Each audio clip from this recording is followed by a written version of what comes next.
Good morning everyone. Life update na naman tayo. So today ay gawin ko lang naman is maglilinis. And so far natapos na ako sa mga yung basurang yan.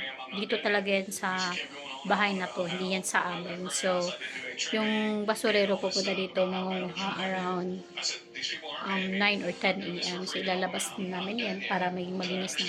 Dami ko nilabahan kahapon. Ayan, hindi ko na na-videohan. Tapos, dito, kunting linis na lang din sa sala. Yan, kunting linis na lang din dito. So far, ayan.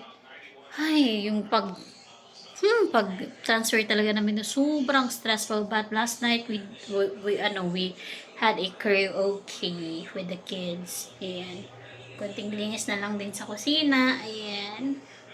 So, yan. So, it's a productive day today and I hope you have a blessed day and keep safe. Bye!